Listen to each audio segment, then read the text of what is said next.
Welcome everyone, thanks for joining us this afternoon, one of the last sessions of a long day. We really appreciate it.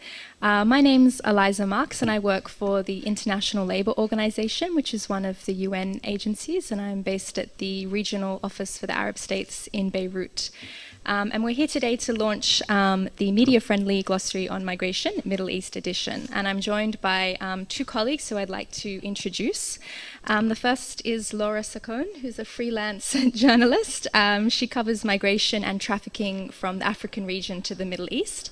And my other colleague is Tom Law, who's the Director of Campaigns and Communications for the Ethical Journalism Network, which is a partner of the ILO, and they've done quite a lot of work recently on hate speech and also migration in the media.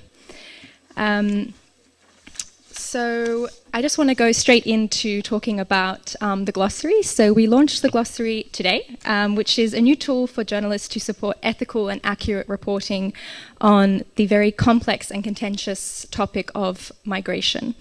The Glossary details terminology related to not just migration, but also related topics like forced labour, human trafficking, displacement, refugees, and labour migration in what we call a media-friendly manner, which is that these terms are legal concepts, they're quite complicated, there's a lot of layers to them, and we really wanted to, a lot of them are enshrined in international conventions, and even someone like who works on this topic finds it quite hard to translate that. So we wanted to take these complex topics and make them understandable to journalists.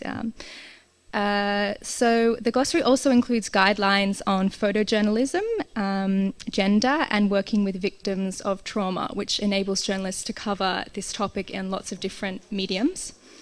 And most importantly, it's available in English and Arabic, which means that you can report on the topic accurately in both languages. So I just want to go to the website of the Glossary. So this is it. It's hosted on the ILO website. The short link is ilo.org/migration glossary. Here we have a short introduction, and then you can click through all the different terms. The first one is absconding, and you can click here to go to the Arabic language as well. It's also available as a booklet, which you all have a copy of, and as a PDF you can download here as well. This one. Okay. So having introduced it, I want to kind of zoom out and say, why is the ILO, an agency that works on creating jobs and protecting workers, concerned about reporting on migration? And the reason is that the way that migrants are represented in the media has a really big impact on their experiences and their working conditions. So to speak specifically about labour migration, forced labour and human trafficking in this region, there are over 17.8 million migrant workers, mostly from Asia and Africa, and they work in domestic work, agriculture, services like at this hotel here, and the construction sector. And for a number of different reasons, migrant workers are vulnerable to these severe forms of exploitation and abuse. So often I've heard this situation referred to as the other migrant crisis. So we talk a lot about the Syrian refugee crisis, but we have 17.8 million migrant workers who are vulnerable to very poor working conditions. So this abuse against migrant workers is perpetuated due to a number of factors, including a lack of awareness of their rights, also weak laws and implementation. But another element is discrimination and negative perceptions towards migrant workers. This is an issue not just in this region, but globally. As we know, the media are instrumental in shaping and reproducing public perceptions of migrants. And misconceptions and negative attitudes can lead to discrimination in society and in the workplace and contribute to an environment in which abuse is tolerated and considered normal. Having done a survey of different reporting in the region, we found it to be quite negative and quite poor, and Tom's going to talk a little bit about how the media is representing migrant workers.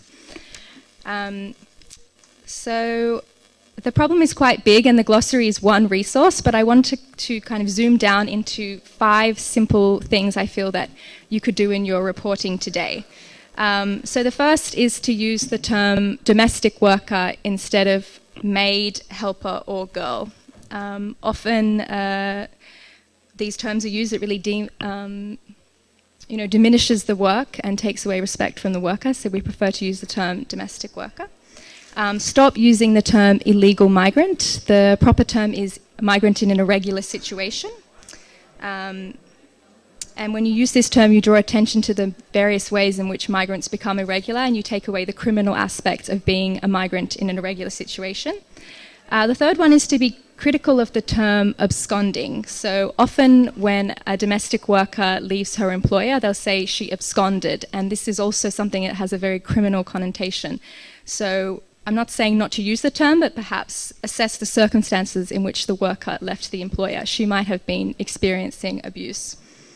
And number 4 is human trafficking, forced labour, or labour exploitation. Often these terms are used inconnectedly. Actually, they're quite different, distinct terms, and there's a 4th term, which is modern slavery.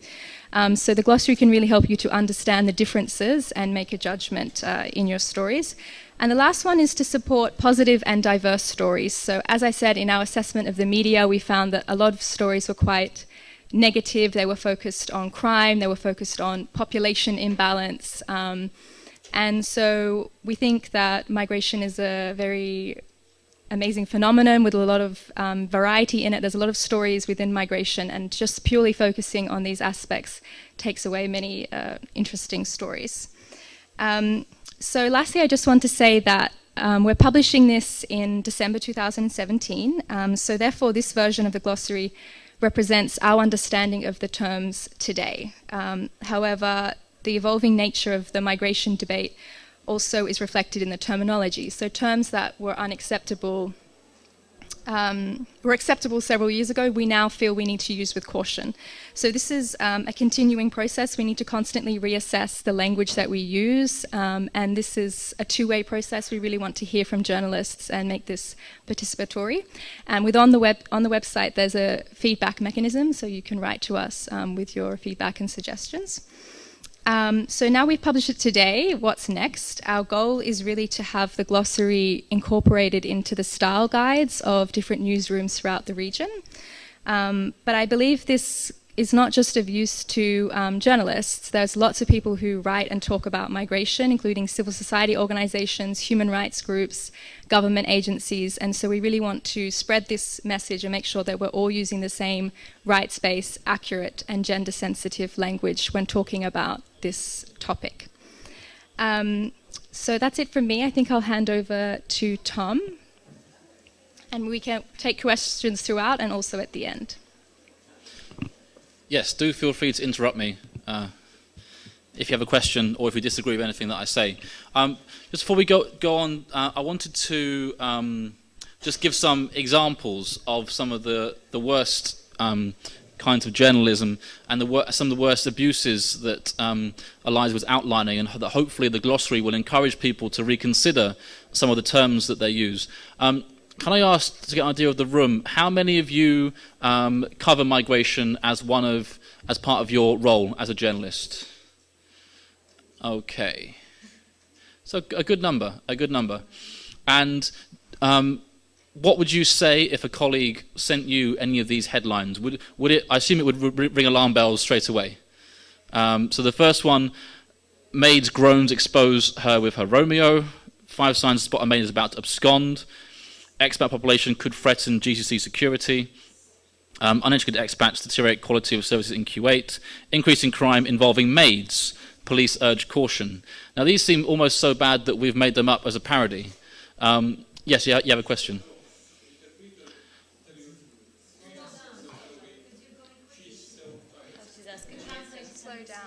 Yes, I'm sorry. I've drunk too much coffee today, so I'll slow down. So those of you who report on labour migration, I assume that if you saw one of these headlines, you would have an argument with your colleague about this headline. Am I right in thinking that? And on what basis would you have that argument? How would you go about explaining to them that this might not be the way to approach this story? What would be the main argument that you would make? it's abusive language. But their response might be, yes, but this is the word, this is how the people on the street, they refer to maids, you know, I have a maid at home, we call her a maid. Why can't I call her a maid in the headline?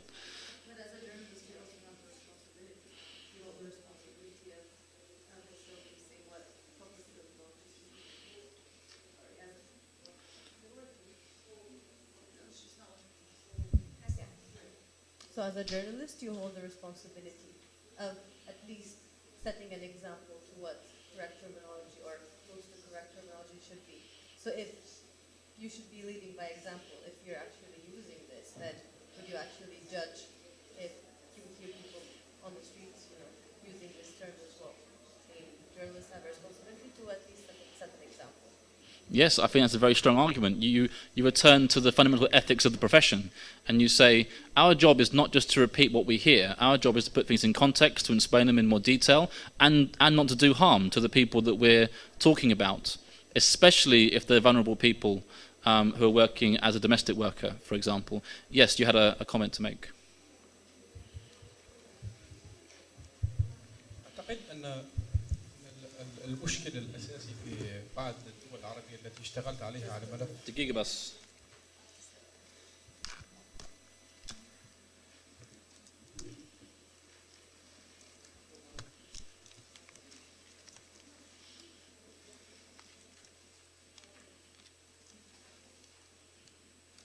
تفضل.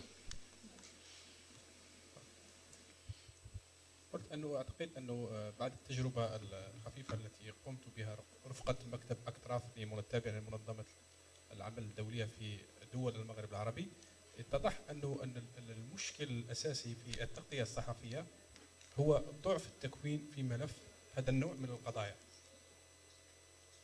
فالكثير لا يفرق بين ملف الهجرة واللجوء. الكثير يعتقد أن المهاجر بطبيعة الحال شخص مجرم، على اعتبار أن قوانين دول المغرب العربي كلها تجرم الهجرة وتعتبر المهاجر كأنه متهم وليس ضحية التجار بالهجرة. شكرا. I'm sorry, I didn't catch the beginning of that because I was struggling with my headset, but I agree. There's an interesting example from 2 years ago where it goes back to refugees, but I'll use it as an example, is Al Jazeera decided that the word migrant had become so toxic that when they were describing the people crossing the Mediterranean in 2015, they described them all as refugees when they were talking about them as a collective, as a mass group of people. Now, I can understand why they made this argument from one point of view, but also it has the effect of confusing an audience about the legal basis on which people are allowed to migrate or if they choose to seek asylum or not. So I think it's very important that glossaries like the one produced by the ILO are used by newsrooms. And even sometimes journalists have to play a role in helping the audience understand what a word actually really means. Rather than being buffeted by political narratives. Now, obviously, the meaning of words does change over time. We have to adjust to that. But what I often find talking to journalists is that they have arguments about the language and terminology around migration and labour migration in particular. But they have the argument and they haven't got a precise tool they can use or a glossary like this they can turn to back them up. When they're trying to make an argument for a more humane language or more professional language or more ethical language, more rights-based language, they're making the argument often in a vacuum of just saying, but I think this is the right thing to do. What this glossary does is provides you with ammunition to actually have the argument with them in a much more constructive and a much more informed way. And also why it's good to use this glossary and not perhaps rely just on the IOM and UNHCR is because those two UN agencies are sometimes competing over the term of whose migrant is his or whose migrant is whose, unfortunately, because now the IOM only last year became the official UN migration body. UNHCR, has got a little bit you know, not upset, but you know, they used to have refugees was their territory, and they had their own definitions and everything else. And now we're having to be a bit more, you know, be more nuanced in our understanding of these terms and everything else. So, like Isa said, the glossary is not direction to journalists about this is how you do it. There's no other option. It's to start a dialogue about the best way to talk about migration and talk about labour migrants in particular. And also I think the reason why it's good to have a specific version for the Middle East about this is because when you take some words out of different contexts and translate them, is that their meaning changes. And so you know, some words will mean obviously something in one context, but mean something completely different if they're translated. So it's very positive, I think, that this has been made available in Arabic and in English. Does anyone else have a question in reaction to how they go about these conversations in their newsroom, and perhaps what they've found has been a persuasive argument when trying to get a headline changed? Because the argument will be, oh, but it needs to be snappy, it needs to be engaging, you know, I can't be thinking about human rights writing a headline, I need to be grabbing my audience, right? And, you know, obviously journalism has to be engaging, it has to be to grab the reader's attention, but we can't be allowing that to chase clicks online on the backs of covering stories about vulnerable people, especially in the case of domestic workers and people who are working on the building sites in the Gulf to build Dubai 2020 and to build the World Cup. We can't justify chasing clicks and being sensational, you know, when writing stories about those people. Does anyone else have a comment about perhaps in their newsroom or challenge that they've come across when covering labour migration they would like to share? Someone's waving a fly. I thought that was in an auction. You have just bought something because I saw the finger move. Yes, Islam. Let's get you a microphone.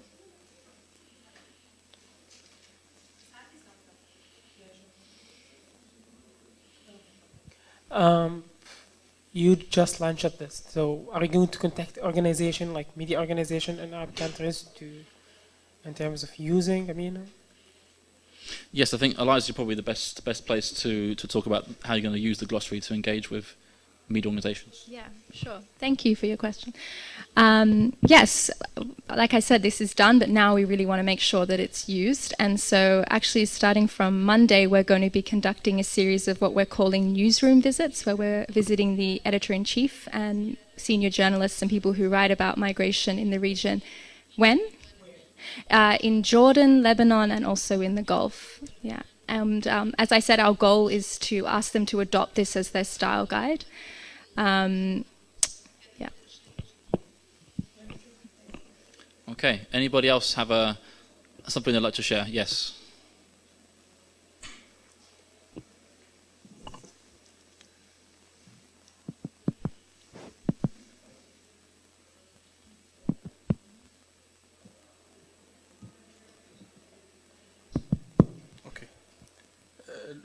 المشكل الأهم في العمل الصحفي هو خلال استجواب المهاجرين في حد ذاتهم اللي هم ضحايا.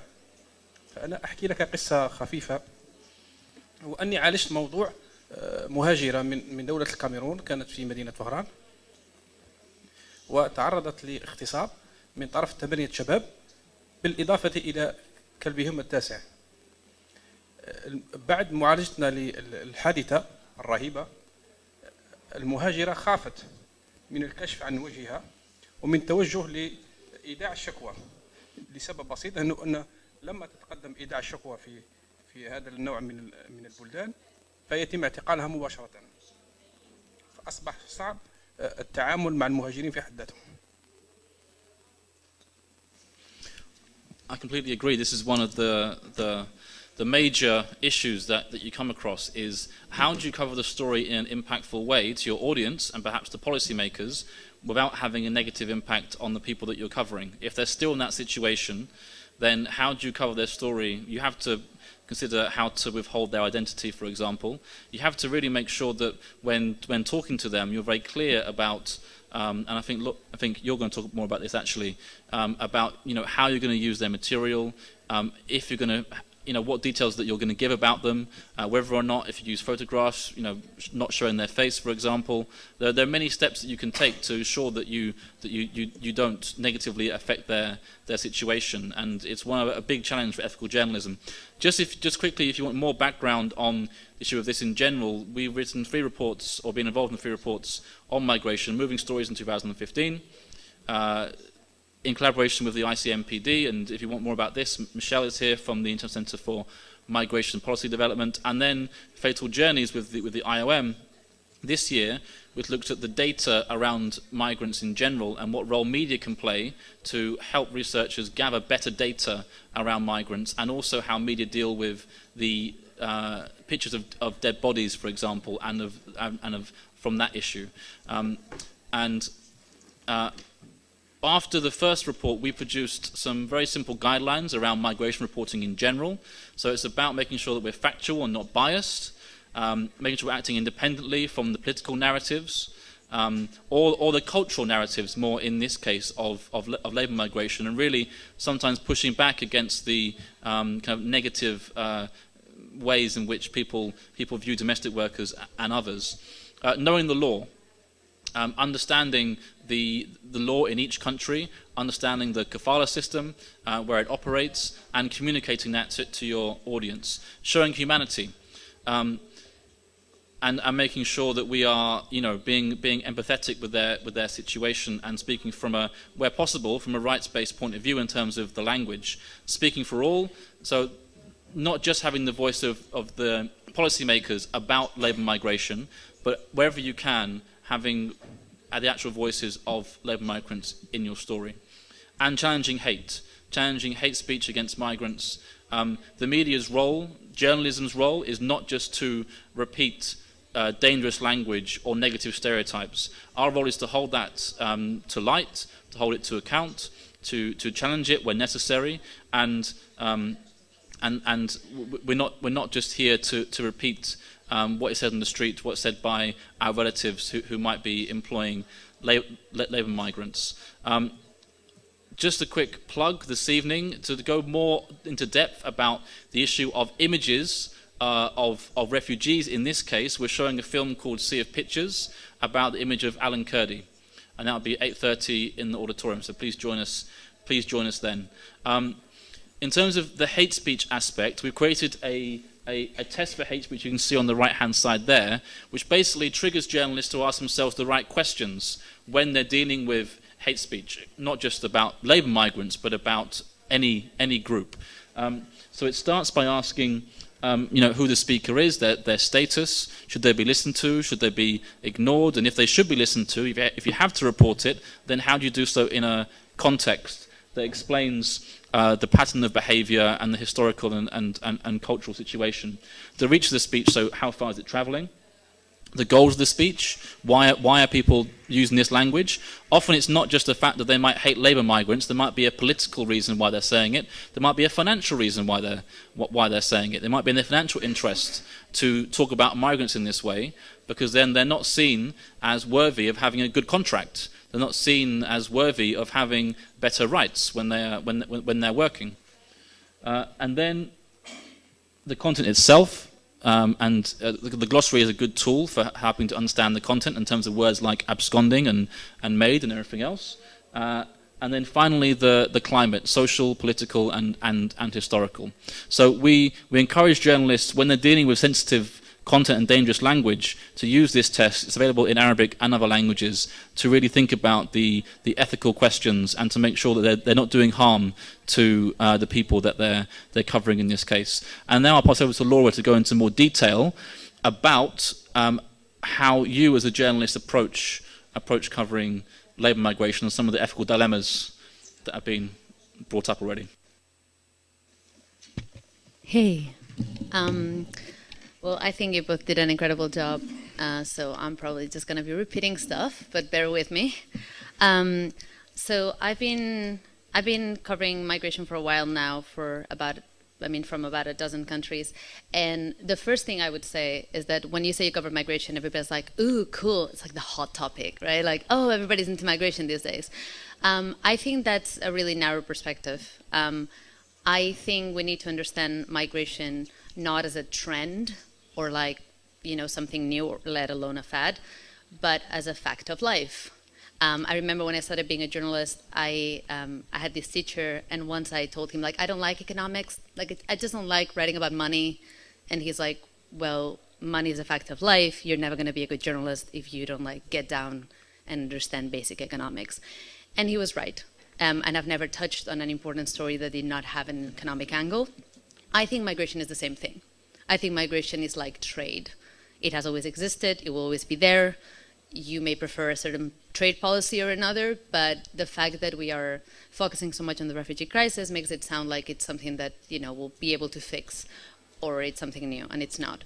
So in that light, I think that these guidelines are even more important, and I would urge journalists to look at them not as this thing that I need to figure out within the next couple of weeks until the refugee crisis, stops making headlines, but as something that you could use for the rest of your career.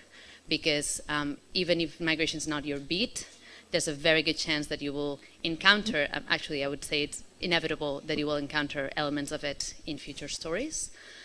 So, that said, why would you care that much about language? Like, and here I'm probably going to repeat the stuff, but I think there's basically 4 reasons why as a journalist you should be really mindful of the words you use.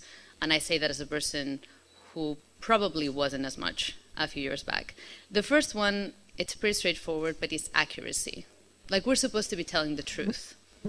Calling a smuggler human trafficker, it's just wrong.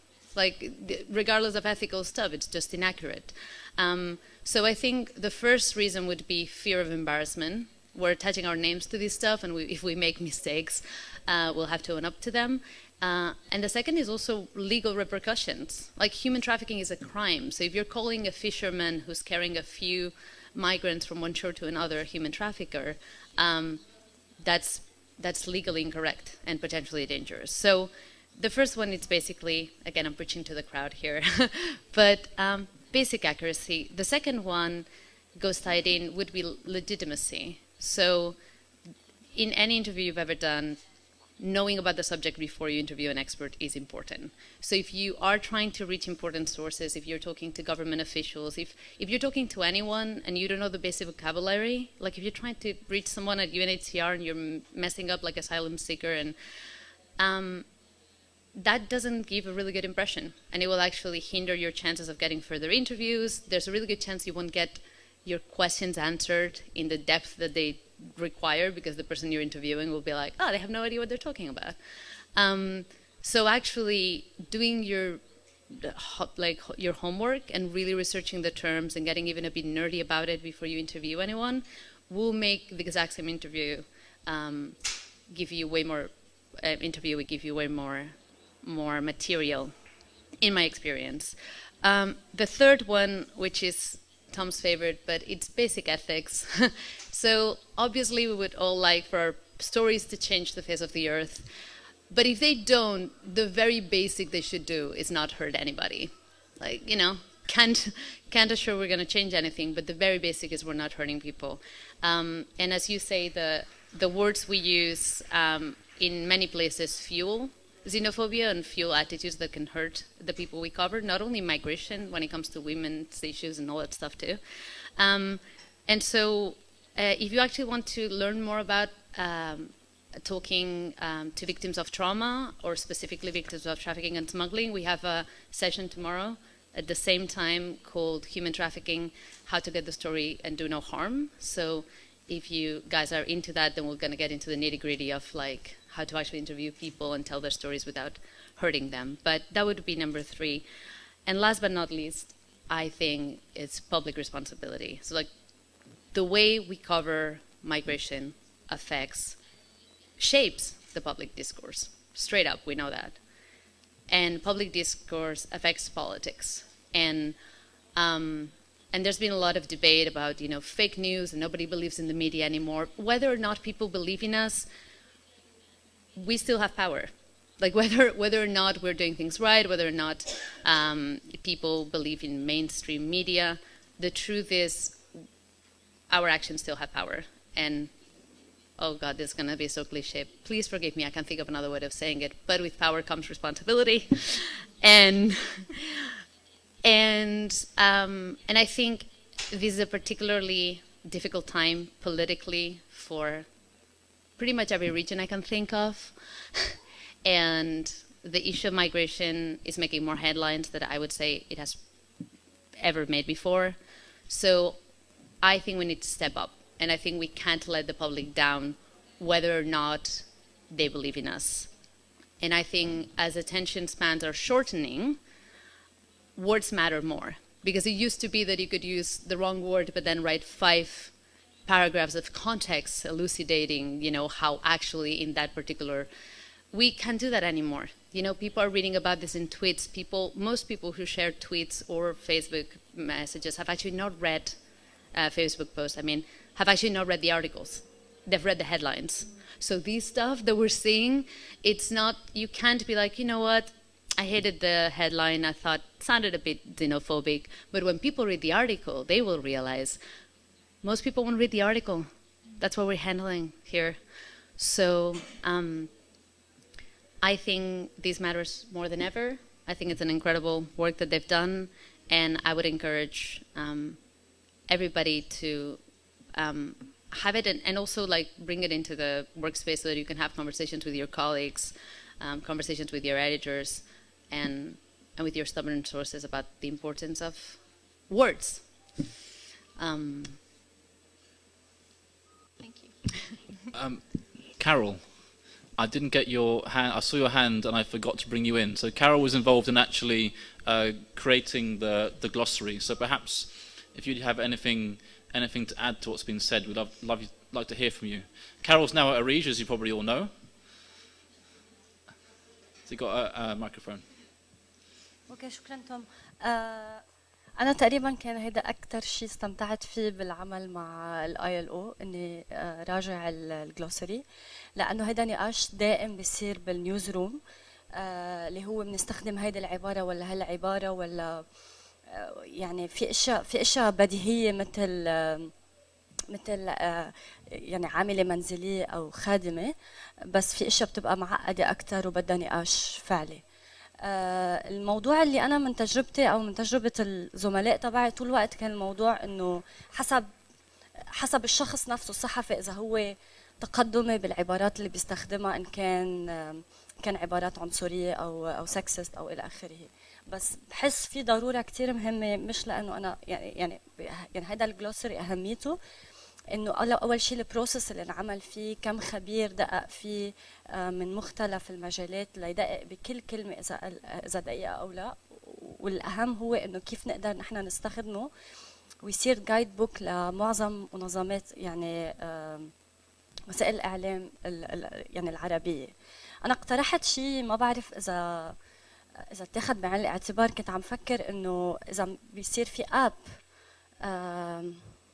أو سوفت وير أو أي شيء بصير مثلا وقت الصحفي يحط كلمة خادمة لوحده، البرنامج بيطلع له اوبشنز ثانية عاملة منزلية مثلا، حتى تصير كيف الطريقة اللي تصير هيدا الشيء ضمن العمل اليومي تبعنا، ما يكون بس PDF وكتاب صعب انه يتم ادخاله بالورك فلو تبع الصحفيين اللي بيبقى كتير سريع، او يصير ضمن الجايد بوك تبع المنظمات يعني وسائل الاعلام انه هيدي الكلمه ما بتنقال، بتنشطب دغري مباشره بالتحرير. فهيدا الشيء اللي حابه اكثر نناقشه، لانه بحس في اهميه كثير كبيره انه نعتمده.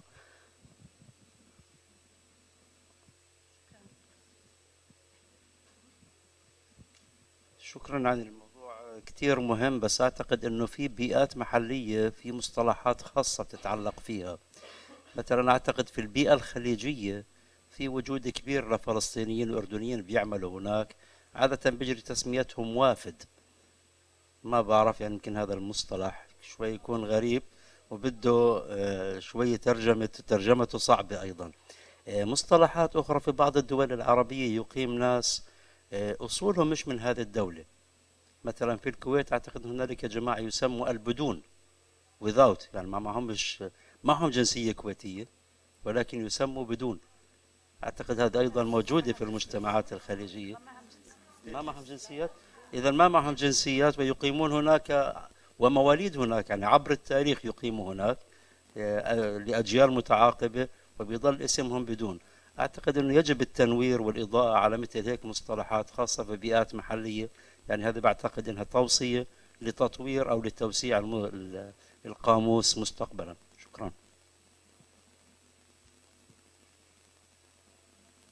Thank you. My name is Faisal Saleh. I'm from Sudan, and I work extensively with IOM Sudan office on the media coverage to migration and migration-related issues. And I think we have started right with media monitoring. And I think it's very important to do media monitoring. We have done the media monitoring for 3 months, and according to the results of the monitoring, the report, then we start media training for journalists.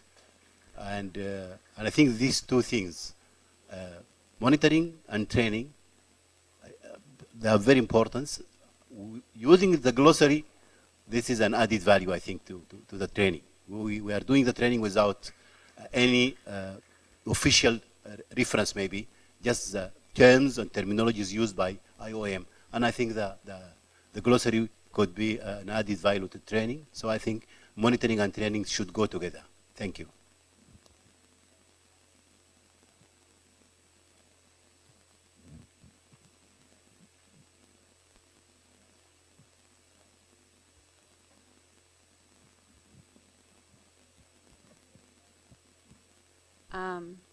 I think it's like the glossary is important just because, Tom, like you mentioned a couple of years ago, there was the, I think right after the Elan Kurdi photo, Al Jazeera just said migrant is completely off the board, nobody can use it. And in the newsroom that I was working in at the time, I think it became a really heated debate because it was sort of a situation where, like, if you disagreed with that, then you kind of looked very insensitive and saying, oh, well, but it's not as if it's like insensitive to say no, it's just that the word migrant can't just be completely off the board. So having a glossary, I think, helps clarify that, an opinion like that isn't insensitive so much as just, you want to be specific in your reporting and not kind of gloss it over because it's kind of politically suave at the moment. So, yeah. As it happened, I was at a meeting in London the day before I came, and there was the BBC, Al Jazeera, The Guardian, and ITN, other broadcasters in the UK, and I recommended them to start using this glossary in their reporting. I brought this up about Al Jazeera, and the guy who from Al Jazeera who was there, I think they're starting to change their opinion about it. His argument was, we did it for a particular period of time when the word migrant was being used in such a toxic way. And he also defended it by saying, we didn't use it all the time. We did provide the context and everything else. But as has been pointed out, sometimes you haven't got the time to give the context. Sometimes you haven't got sometimes if it's just a headline, then you haven't got that space. I mean, there are things that can be done so that if your audience does want to educate itself about it by linking to the glossary, or to perhaps having a box which just says asylum seeker according to this is this, migrant general term, or explaining why we don't use illegal migrant as a box, or having your public editor or reader's editor cover that in how they doing their job and everything else. So I think there are many different ways that the different parts of the newsroom can play a role. It could be working with your web developers to having a box on the side just to explain basic terms in the article. It could be just allowing you to link to the ILO glossary if the audience wants to find out more information. There are many options in terms of how newsrooms can adapt their coverage so that we're actually playing a role. Media literacy is a very popular term these days, but I'm going to use the term migration literacy, so that we actually help our audiences understand much more about the different kinds of migration. Are there any other? Do you want to respond to any of the comments that have been made? Yeah. Thanks for bringing that up. I think it's really interesting what happened with the term migrant. In a way, rejecting it kind of makes it a dirty word when, in fact, we want to reclaim it as not migrant not being a negative thing. And just on some things that Carol mentioned, while it's not an app, it is a mobile-friendly website, if that helps. So we do have the booklet, but you can use it on the go. And also on the process for its development, it was developed by a team of experts from the UN. So we do have consensus from ILO, UNHCR, IOM, UN Women, the Environment Programme as well, a number of UN agencies, and then it was reviewed by senior journalists from this region before being translated by Carol. And then the gentleman here speaking about the terms specific to the Arab region, you're completely right. I think the labour migration context here is quite unique. We have certain circumstances you don't see elsewhere, like the kafala sponsorship system. We have the issue of different stateless groups. We also have, particularly in the Gulf, something called visa trading, visa warehousing. We have something called contract substitution. These are things that are very specific. And then in general, this migration from this region to Europe, we've seen the emergence of a new term, which is mixed migration. So it was really important to us that we made sure it was really context specific as well as being in both languages. Anything or any other questions? Yes.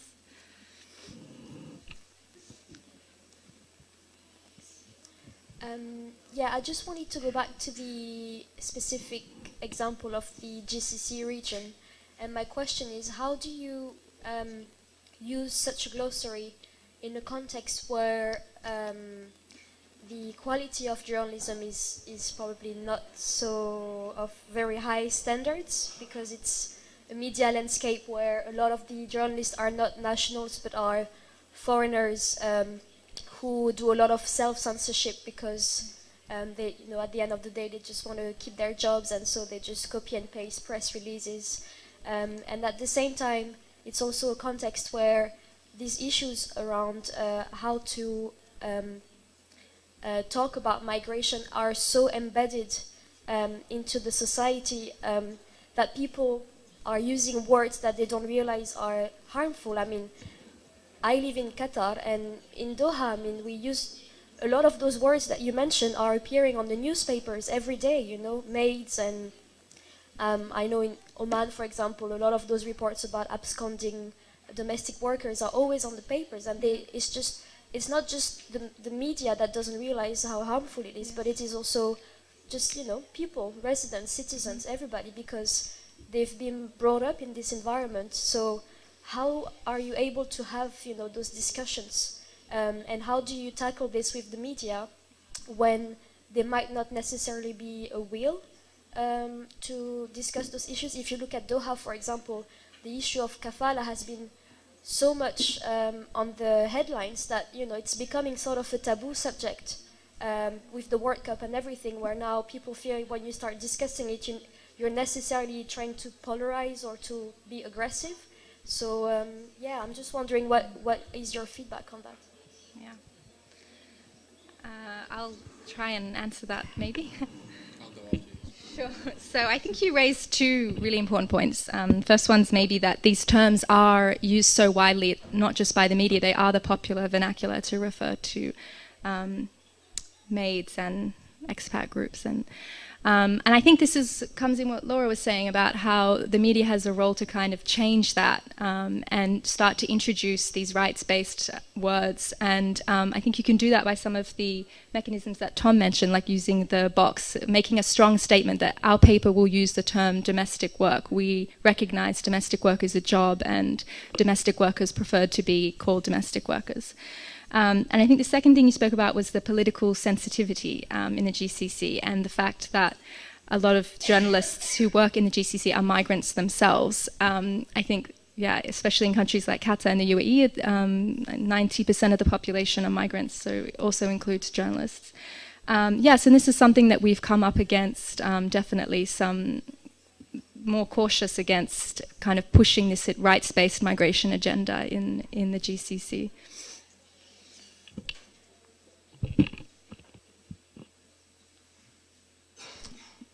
what I've found in so many occasions training journalists on migration and other subjects is that you can feel they can go back to the newsrooms full of great ideas about what they're going to, change in their work and how they're going to report differently, and then the cold reality hits. The editor is not going to let them implement it. So I think this is important. Why the next stage of this is the engagement with newsrooms, and just to start a dialogue. I mean, they're not going to say, okay, hands up, sorry, we got it completely wrong, what are we thinking? That's not going to happen. It's going to be a slow process, and journalists don't like being told they're wrong, because our job is to tell the truth. So if we're getting something wrong, we're quite slow often to admit that we could be improving. So I think it's important that this dialogue will take time. And if any of you work for a news organisation who would like, Eliza to come and visit your office and have a conversation with your boss to try and arrange that, it sounds ridiculous, but we can try. If any of you, and often it's the doors that are slightly open and the best place to start. The same thing came up in London before I came to the UK, with someone said, oh, but why don't you try and change the Daily Mail? If you don't know, it's a right-wing newspaper, and it's very, very, very anti-migration. And in its headlines are regularly shocking and very discriminatory.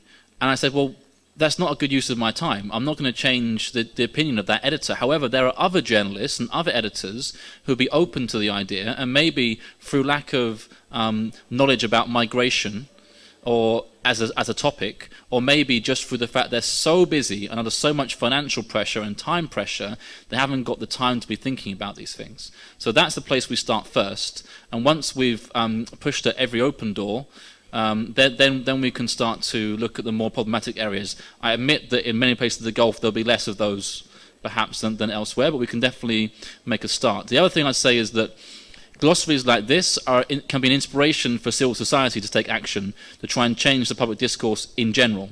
So obviously it's a tool for media, but it can also be a tool for human rights organisations and advocacy groups and everything else at the same time.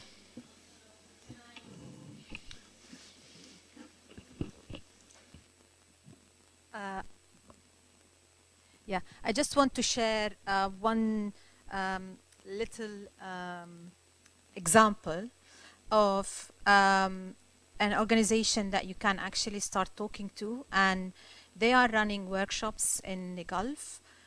The Islamic Cooperation Organization, which has 55 Muslim countries as members, and 3 or 4 weeks ago they ran a workshop in Jeddah, and one of my colleagues at City went there, and one of the sessions was on how to challenge hate speech in media content, and he used EJN 5-point test. So probably that's also one of the organizations that you can start talking to, and the Gulf region has kind of like very powerful existence within that organization, and they're open to dialogue and these kind of initiatives. So that would be a good place to start with. I think this is a very valuable, actually, work. I'm really impressed when I saw it. I just have a question. All right. In Egypt, I'm an Egyptian. In Egypt, the way we talk or write about migrants, it's a bit, I can say, discriminated between the migrants themselves. Some of them, we perceive them as an asset to our economy, good migrants. Yeah. And others, we portray them in a negative way. So I think that we think that we need to unify the way we report about migrants in general. The words in Egyptian slang, there are some words we don't use. When we use them, they are used in a different concept. When we don't say muhajir. Muhajir in Egypt is an Egyptian who is leaving Egypt. It's not somebody else coming. We use a leg. A leg is used on everybody. Syrians, Africans, they came legitimate or they came illegitimate. Most of the time we use كلمة لاجئ. So again, it's a bit different. My question is that actually, what is your future? You talked about Jordan. You talked about the Gulf. This need to be implemented in Egypt. You have any plans, maybe in the next year or the year after, to expand such an impressive glossary and effort? Thank you very much. We don't. We currently do some work in Tunisia, but certainly I know if there's interest, we'll look at it. But I just wanted to go back to the comment that you made about, I think you raised basically what migrants are we talking about? When they talk about migrants threatening GCC security, I don't think they're talking about British bankers or something. There's very obvious racial elements to the discussion, and I think we really need to acknowledge that. And like you say, you know, equalize the language that we use. So, thanks.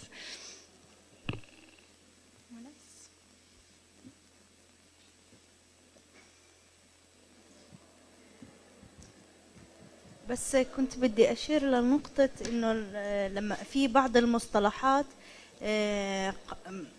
مخالفة للقانون وإحنا بنغيرها، مثل فرار خادمة، فإنه ما في، هي قررت ترك العمل، فهذا دائم، مصطلح دائم. في مصطلحات مش دائمة، مؤقتة.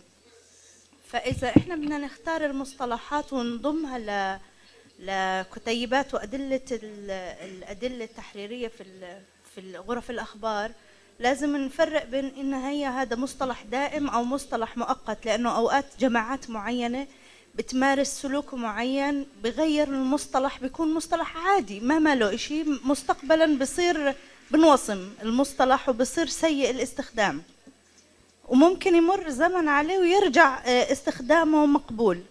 فإنه عشان نفرق بأنه إنه هذا مصطلح قانونيا ما بصير أعمل هيك، وإنه هذا المصطلح يعني بسبب الوصمة الفلانية هو هيك، وممكن مثلا أماكن ثانية تستخدمه، يعني إلى خصوصية في البلد. يعني مثلا بدي أعطي مثال، لما أحكي عن أحداث، المصطلح الدارج إنه هم أطفال تحت سن 18 سنة مارسوا جرم معين، فأنا لما أستخدم أحداث عادي عن طفل تحت 18، فزي كأني وصمته، وهي الكلمة ما لها إشي اصطلاحا.